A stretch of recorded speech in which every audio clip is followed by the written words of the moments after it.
Hello, everyone, and welcome to another installment of FIT Talks, the oral history program of the Fashion Institute of Technology, one of 64 campuses of the State University of New York.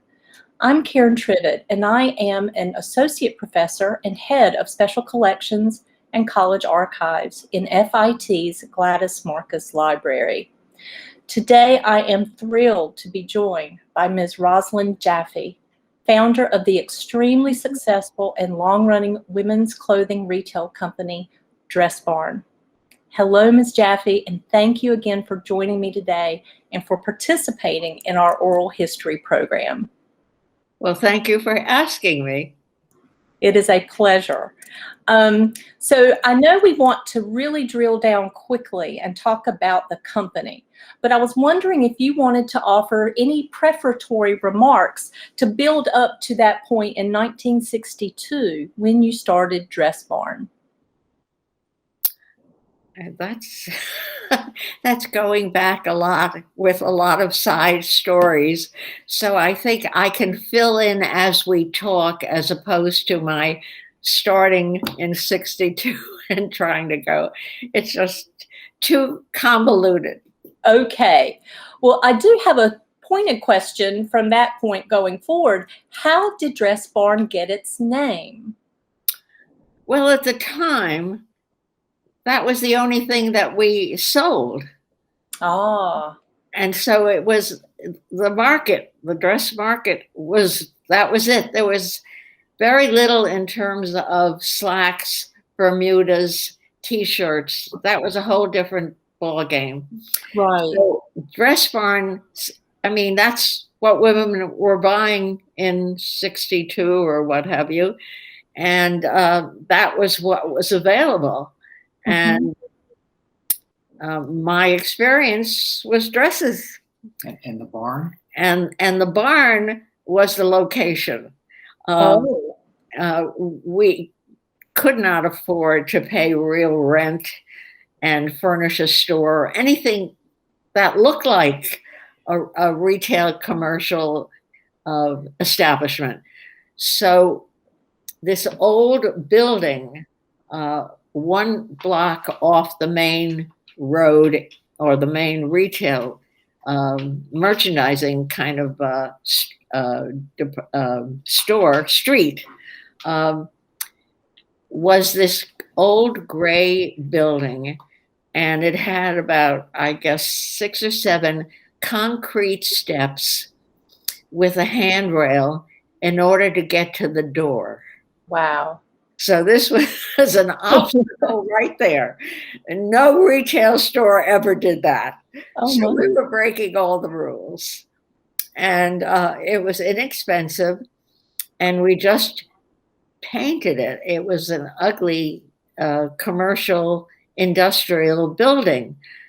So it was the ceilings were painted black and the sides were painted white. And our racks were these metal, what would you call them?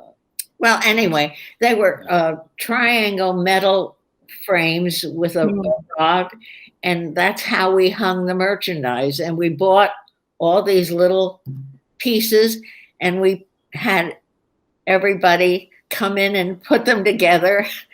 And so we put all our racks together, and we lined them up against the wall.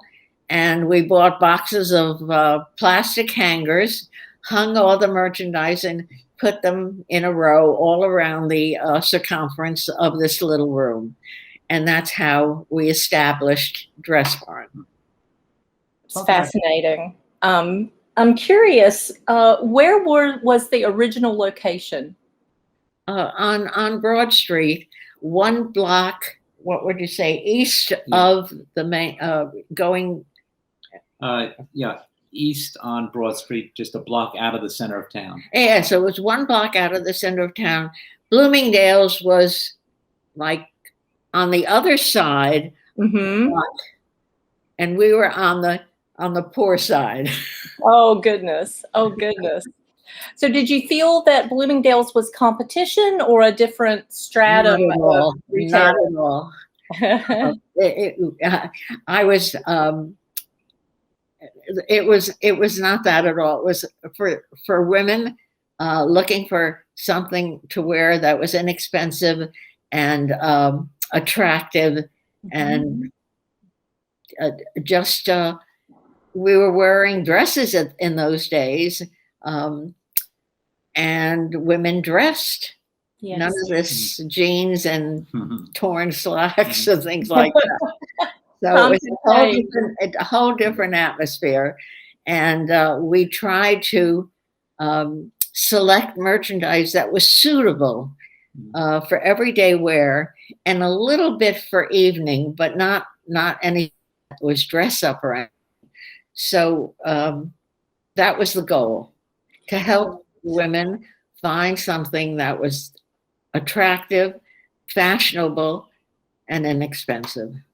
Maybe for women who would want to embark on a similar journey as the one you were on, a business. Well, most of the women were either getting jobs. Right. In those days, women were getting into the marketplace, and a lot of them were salespeople because they had no experience, and they knew how to sell because they were buyers themselves. So women naturally fit into that category in stores. And women were going into the workforce. And that was an easy way and easy hours. And also, I think, fun. I think it was fun for women to deal with clothes and to deal with each other. And I think that was very helpful in establishing our funny little stores, because the women related to the other women, and it was sort of like a friendly atmosphere. Well, the name exudes a friendliness too. Pardon me? The name exudes a friendliness. Yeah, it was casual and friendly. And when you had to walk up those 6 concrete steps and open the door, that had to be casual. Yes, not too high heels. Oh no. No. So I'm wondering, where did you buy your styles? I went to New York and went to visit. 7th Avenue was the hub in those days. And I had no real connections, or, one friend or 2 friends. And then I would just go in and introduce myself. I'd get up in a building and look at the doors and what they were selling. And sometimes I would walk in and get quickly exited by the people, or they would chat with me, or some of them would be helpful. But it was it was difficult. That was the most difficult part of my work. Wow. Was getting merchandise, getting to see people, know people, and to reassure them that what I was doing was very legitimate. People, I don't know whether you remember the story of Mrs. Lohman. I do not, but I'd love to hear it. Oh, that goes back a long time. She had a wonderful store where she would buy high fashion clothes and better clothes.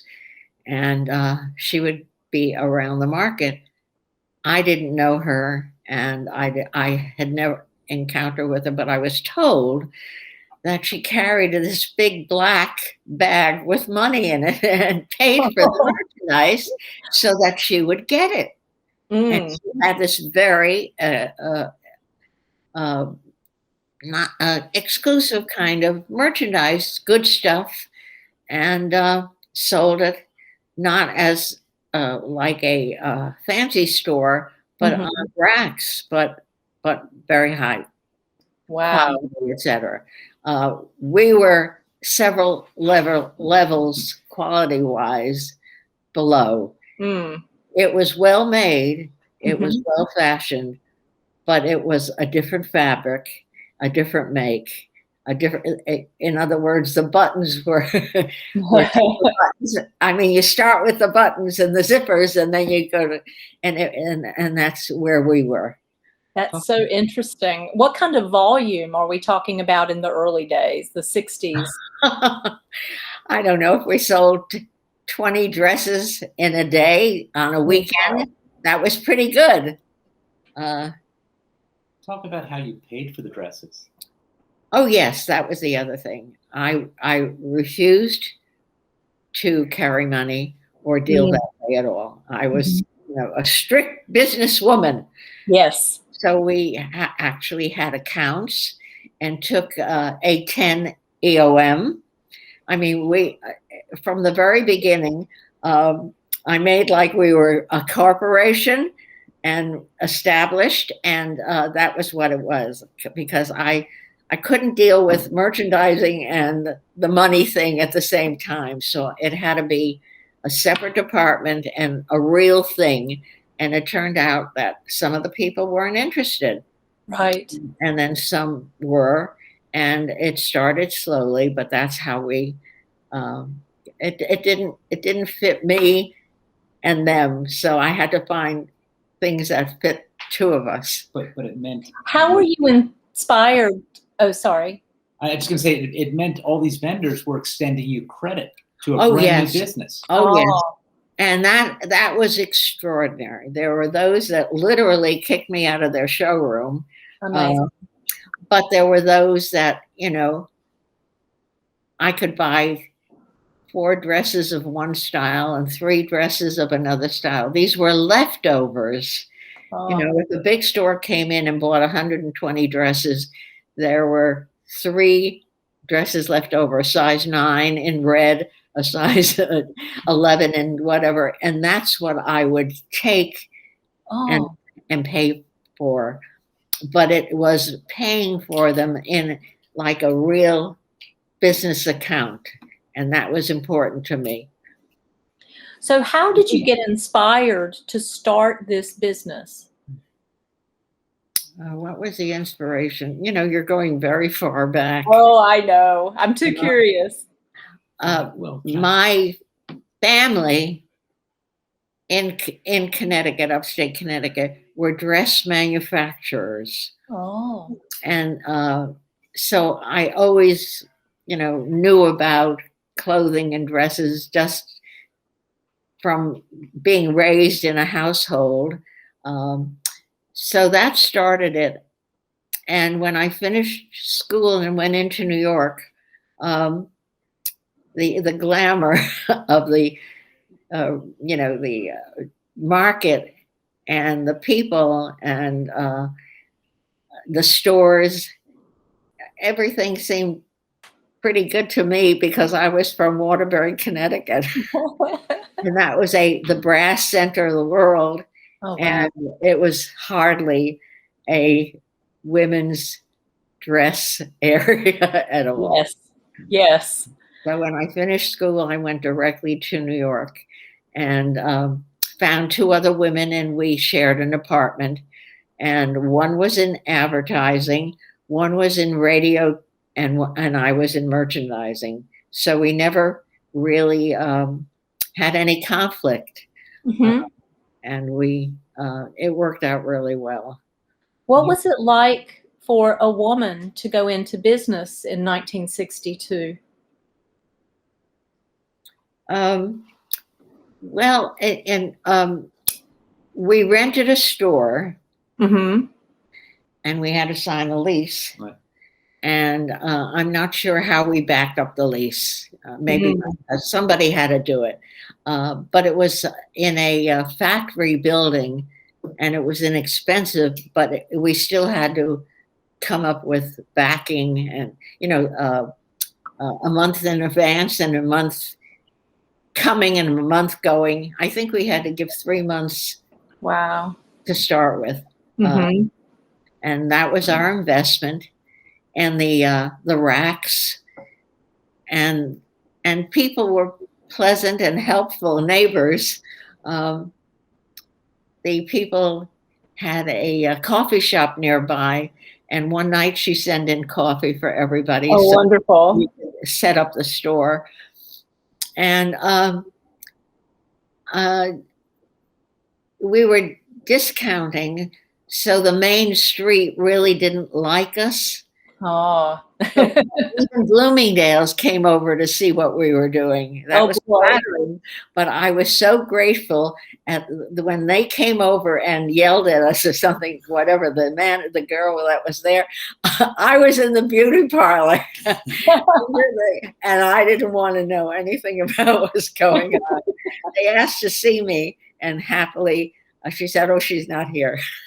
The beauty parlor. It's a good escape. Oh, it was wonderful. Also, after raising the 3 children, everything, I had to get dressed for the office. I mean, I had to get dressed for the store, and I had to have my hair done. Yes. And I was turning gray early, and when, I don't know if you have this experience, but when you turn gray, it's wiry and ugly. Oh no! I had to do something about it. Oh my goodness! I didn't color it, which maybe I don't know. But anyway, I had to go to the beauty parlor. Understood. Because how did your role change over time with the company? Yes. Yeah, I suddenly became a career woman. Mm-hmm. And when we were married, I was working in a buying office. So I had that kind of background. Right. And I liked the action. I liked all the goings on. Yes. And did you have business training before you started the business, or did that come with the job? I went to Simmons College. Oh, yes. In Boston. At that time, they did have I guess you call it a school within the college called the Prince School of Retailing. Oh, wow. Okay. And so I went to the college, and the Prince School of Retailing was in a separate, wonderful old building.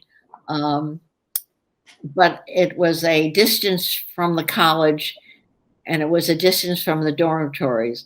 But a small group of us went there and took our degree there by getting the basic degree at the college and then the major at this Prince School of Retailing. And so I got some background, not real good background, but just background. I got the vocabulary, I got the tone, I got the idea. But they weren't training women to be executives, even at the college. They were not training us to be bosses. And in some ways it was good, because when I started out, we were all equal. Yes. But I did have in the background a little knowledge of what comes next. And yes. So that was good. That was good. So because you started in 1962, I couldn't help but think of what silhouettes were influencing your buying decisions. I couldn't help but think of the First Lady, Jackie Kennedy. Were there any influential figures like that influenced how you bought clothing? Not at all. I bought whatever I could get. Oh boy. I couldn't go into a showroom and buy 4 pieces of a style, or 2 pieces, or 3 pieces, whatever. It was just what I was able to select and what they will sell me. Sometimes they were eager to sell me the dogs that we boy. But I selected, and in those days, I would pay 50 cents more for the dress I wanted. Oh. So if they wanted $5 for the dress, I would say, no, I don't want that color. I don't want that style. I'll pay $5.50. And so we negotiated.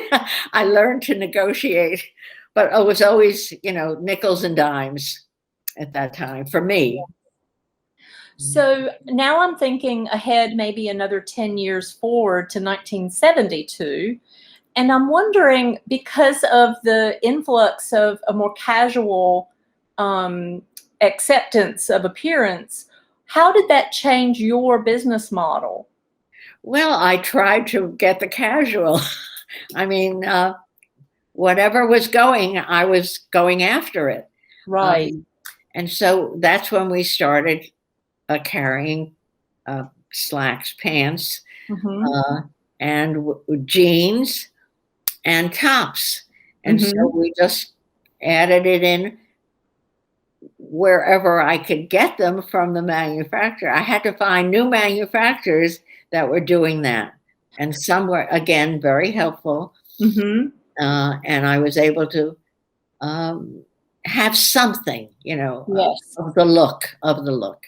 Right. But I have to say that I was still very successful, and they were shocked when I would turn something down. Oh, that's not my look.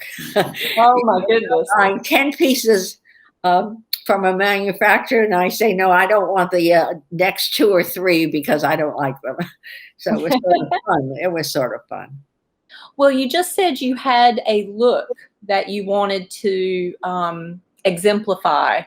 How would you describe that look? Has that stayed consistent over the years? Well, the look was a shirt race look, the casual shirt race look.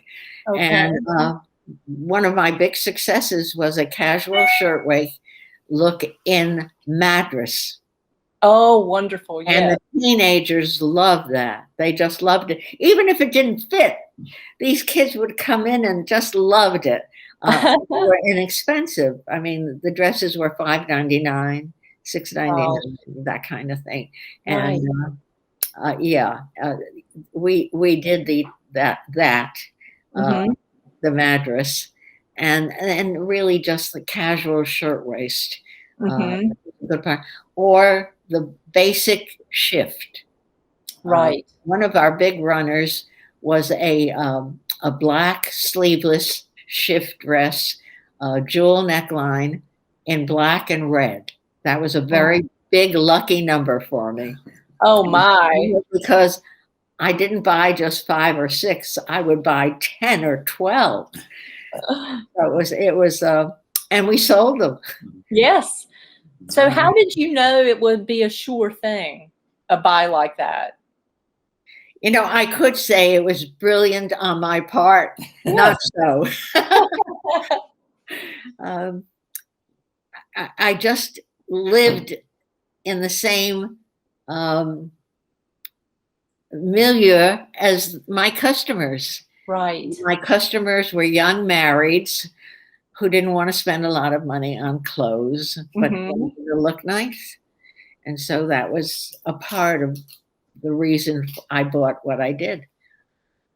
Did you see a shift change in the 80s when the career woman really came to the forefront? Oh, that was suits.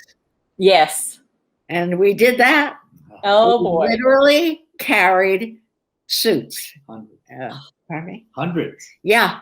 We really, in those days, in the 80s, of course, we were bigger, but we were very strong because we were able to do it. We knew it. We jumped on it, and the suits were not complicated because people were wearing the suits for work. So it couldn't be a dramatic or chain. It was like a 3-button or something like that, blazer type thing with a skirt. So that worked well for us as well. Just amazing. How would you describe the trajectory of expansion? It was costly. Oh boy. One store paid for the second store. And that's how we expanded very slowly, because obviously the funds were from the store that was successful to open the next store, to stock that store, to pay that rent, etc. So at the beginning, it was like 1 store a year. Oh, wow. Yeah, and that was, the best we could do. Right, right. When did it start to pick up momentum? I think after 8, You know, around certainly 5 and 6 were Westport. And, I would guess after 8. Uh-huh. And Mostly we were opening stores in the Connecticut area and okay. or Massachusetts, where we could deliver the goods by car. Oh my. And Yeah. we would put the merchandise in the trunk and in the car. Mhm. And so everything was like Connecticut. And then we started expanding into Massachusetts and a little by little, but it was a very slow process because we had one store had to fund the next store. Yes. And so it was like one store a year for several years. Well, to me, not having worked in this business that you're describing, it sounds very scary. No, I don't think I took the time to get scared. Oh, good. Gosh. Well, so I read that you grew to 650 stores. Is that correct? Is that correct? Yeah. That's close.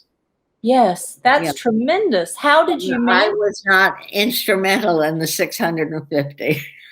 At that point, there was a staff, my husband, and he had a group that he had hired to do that. Right. How big did the staff ultimately get? Do you recall? No, have no idea. Tens of thousands between the stores. Amazing. Yeah, So- yeah. Oh well, it did go across the country. Yeah. We even went into cities I'd never heard of. Oh my gosh. Yeah, yeah. Well, and that reminds me of something else I was curious about. You must have started buying outside of New York at some point. At that point, I was not going overseas. Mm-hmm. At that point, when we were that many stores, etc., it was already staffed with people. Right, right. And where were these other buying locations? Well, the initial location was New York, New Jersey, Pennsylvania, and then after that, it was overseas. And I did not. At that point, I had bowed out of the company, Mm-hmm. raising my 3 children, Yes. and trying not to interfere, which was not easy. I'm sure, because you had already put so much of yourself into the effort. It was a conflict. Yes, yes. You were merchandising accessories Oh as yes, a hobby. yeah, yeah. I think they gave me I don't know what you call it, a little gift of saying, okay, we'll give you a section of the store and you can buy accessories, which was jewelry and handbags. Mm-hmm. I didn't really love that market at all. I love the dress market. Right. It was a, related item kind of thing. Sure. And so I did go into the jewelry market and the handbag market. And the people were nice, but it was not my love. Mm. So let's talk a little bit about technology. You must have seen some real shifts in the technological side of running a business. We used to write the hand tag, do the hand tags by hand. Yes. We buy them in color, and each color represented a size. And on the ticket, we would put the style number and the retail price and whatever code we needed. Wow. And everything was handwritten. My goodness. It was hard. I'm sure it and very time consuming too. Well, we had to hire, like a teenager to go in the basement of the store, sit at a table and chairs and do it. And then we do it at home with the kids. Amazing. So tell me a little bit about this confluence of being raising a family and running a business. When did that start to be a conflict, you said? I think you have to ask the children. Okay.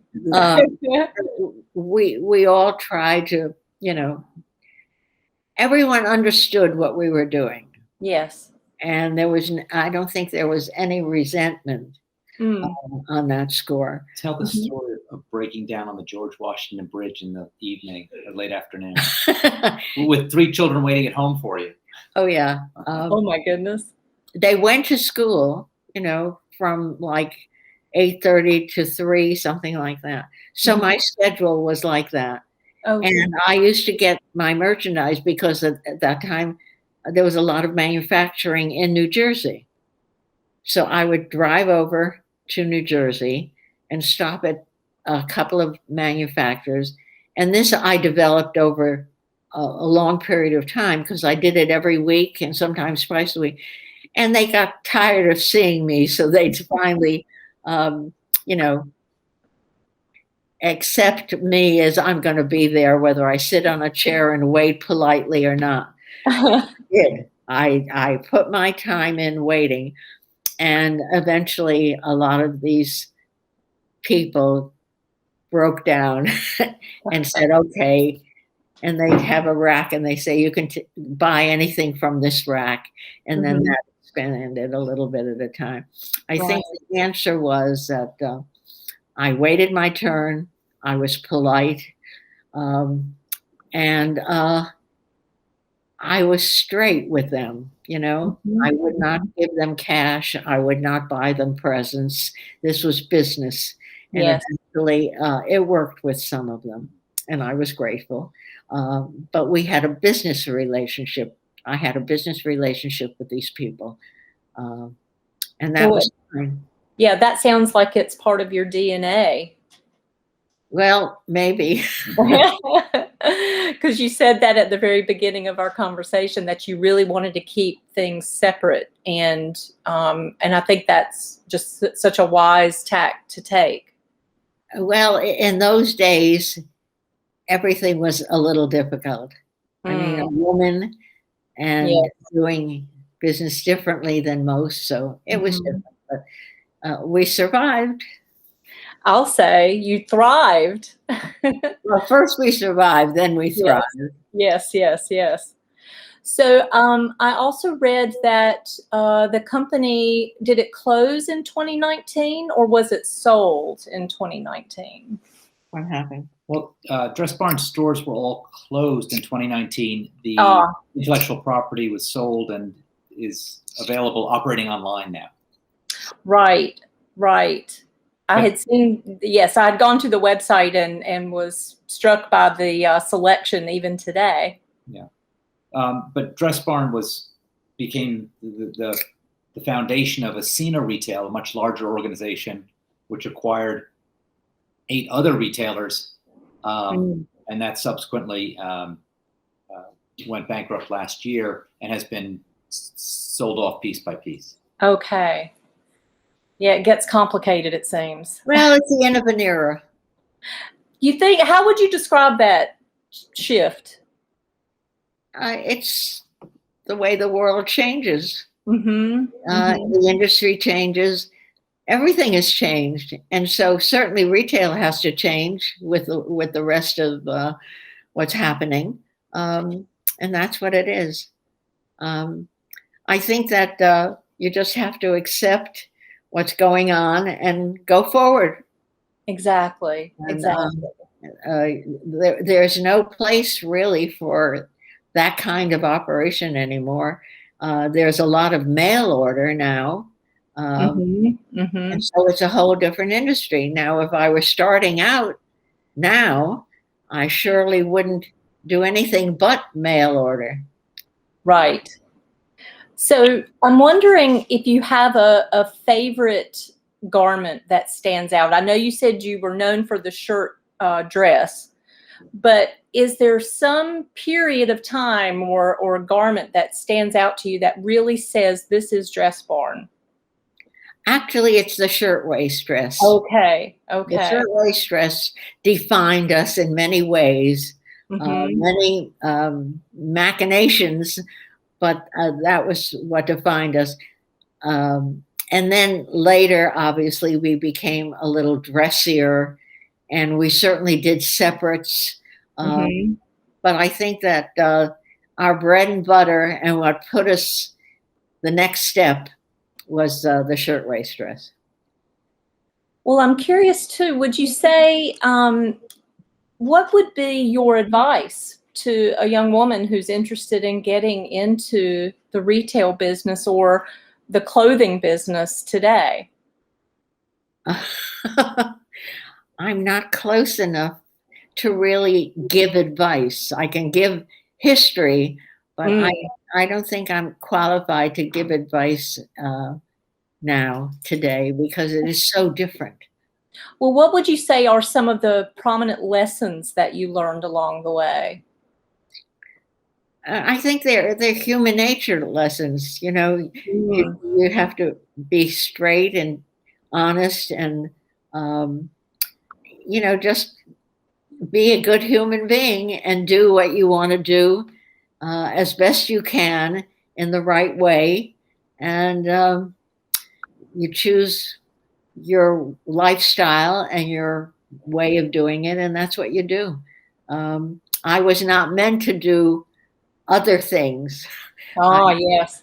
I refused to take secretarial courses because I knew that was not my personality. Mhm. I just say that to other people. Do what you're most comfortable doing, because Yes, that's when you'll be successful. You're doing what you like. You have to like what you're doing. truly. That's very wise advice, I think. I know I have lived that way myself, so I can appreciate that advice. Yeah, yeah. So, is there anything else you'd like to share with our viewers? Obviously, this is going to go out to the world.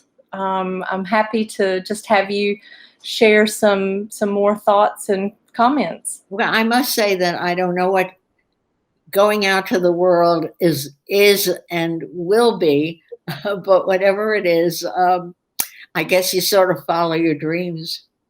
Yes, Do you want to mention some of the absolutely. friends that helped you get launched, who helped open the store? Oh, yeah. I don't know whether the people that helped me, um, but there along the way there was a lot of kindness and a Oh, lot of thoughtfulness. Um, One of the things, I don't know if I mentioned it, nearby was a little restaurant called Goodies. Mhm. mm, And when we were working late at the very beginning, we didn't know them, they didn't know us. They brought coffee for us like lovely. at 10, 11 o'clock at night when they were closing. Uh-huh. And that was a couple, husband and wife, opened this little store. And Your we friends had who- in it, believe it or not, a store decorator. Oh, and wonderful. and he would stop by and do a window display, Oh, you know, like with two mannequins and a couple of whatever it was. And truly, I cannot remember his name, but it was like for $25 or something like that, we would pay him to do our window displays, which was one window and I think two mannequins and one.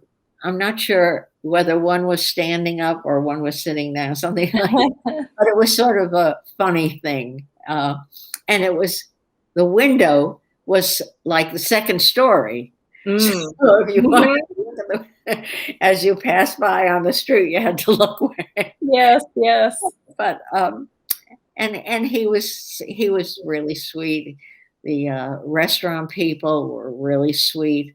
Um, the mailman would come with these boxes of clothing, you know, those big brown boxes, Mhm. and he would throw them down the stairs because Oh, as you no. walked into the store, one one path, aisle was the store. The other was a staircase that went to the basement.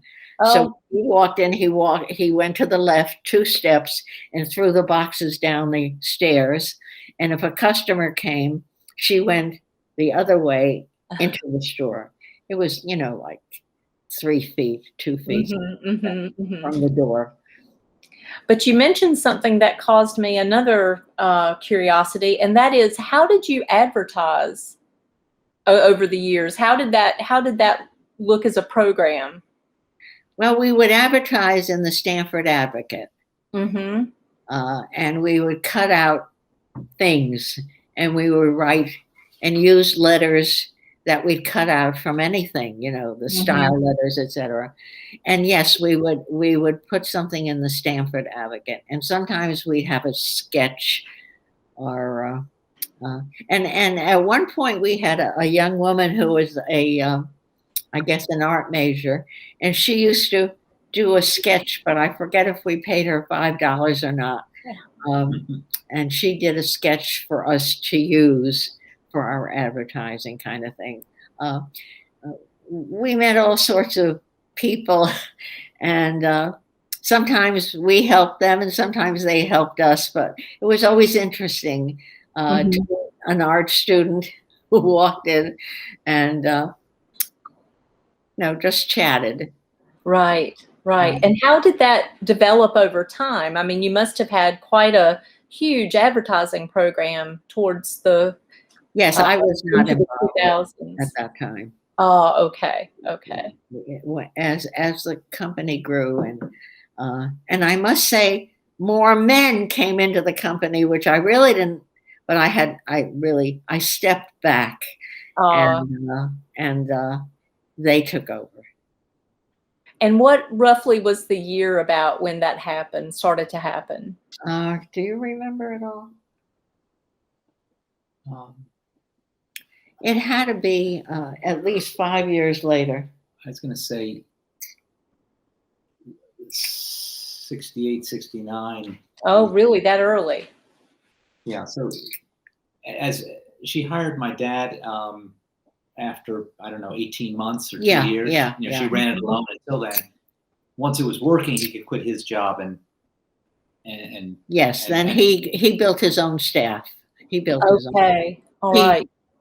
He hired the store managers at that point, so that as we expanded, he was doing that, and really, I was only interested in the merchandise. Yes. And the customer. I was, I was not the executive overseer.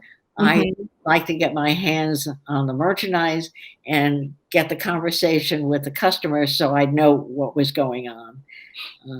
I like being there. Exactly. Well, it's just been such a pleasure to hear your story and to hear the story of Dress Barn. I think we're a better dressed society for Dress Barn. That's very complimentary. But I don't think it's true. But nevertheless, during our era in the Stamford area and Connecticut area, I think we helped a lot of working women get clothes so that they could go to jobs. And I think that was we were part of that era of women going back to work, and that was important to me because I felt women had a right to do what they wanted to do and not to stay home. Exactly. And I love that spirit, and I really thank you so very much for talking. Well, thank you. I've enjoyed it. So it's been very fun. Okay.